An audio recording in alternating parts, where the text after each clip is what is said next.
It was a regular Friday night. Me and my buddies decided to hit up some classic prank action on Birchwood Drive, a pretty quiet street in our neighborhood. We parked the car on the corner of Birchwood and Pinecrest, strategizing like we're some elite tactical team. Armed with the finest doorbell ringing skills, we picked out our targets, a row of houses that looked just ripe for some good old-fashioned mischief. Our first victim was the Johnson residence, a two-story house with a white picket fence.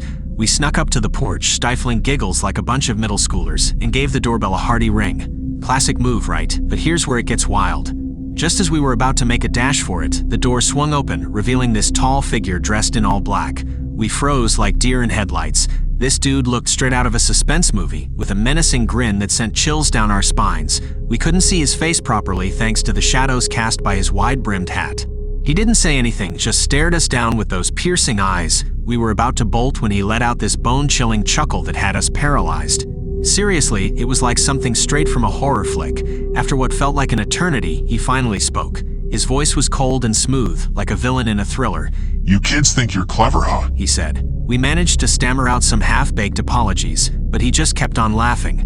Then, out of nowhere, this gust of wind blew through, making the trees rustle like they were whispering secrets. We exchanged wide-eyed glances, not sure what to make of this whole situation.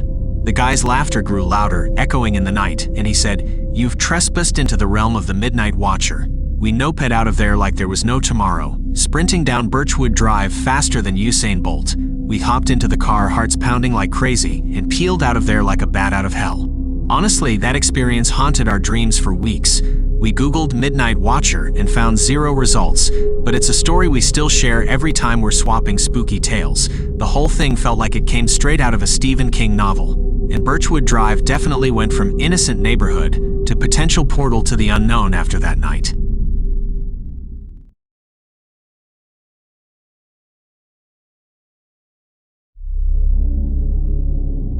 We're on our usual weekend mischief spree, hanging out on Chestnut Avenue. It's a pretty chill street, and we've pulled off a ton of ding-dong ditch pranks there without any major hiccups. So there we were, being a bunch of mischievous teenagers sneaking around like ninjas in the dark. Our target for the night was the Thompson house on the corner of Chestnut and Oakwood. We figured it would be a good laugh, just like all the other times. We're on our usual weekend mischief spree, hanging out on Chestnut Avenue. It's a pretty chill street, and we've pulled off a ton of ding-dong ditch pranks there without any major hiccups. So there we were, being a bunch of mischievous teenagers sneaking around like ninjas in the dark. Our target for the night was the Thompson house on the corner of Chestnut and Oakwood. We figured it would be a good laugh, just like all the other times. The guy didn't waste a second.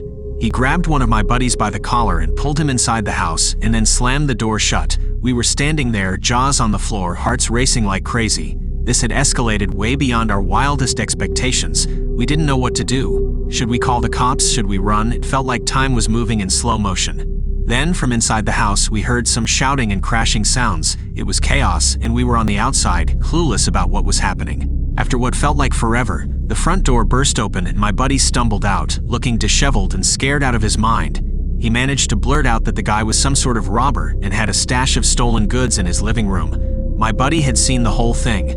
Stacks of electronics, jewelry, and who knows what else. We didn't need any more convincing.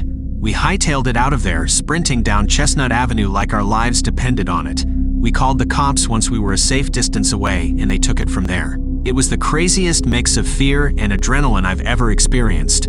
Our innocent ding-dong ditch prank turned into an encounter with an actual criminal. Chestnut Avenue went from being our playground to being the site of a real-life crime scene.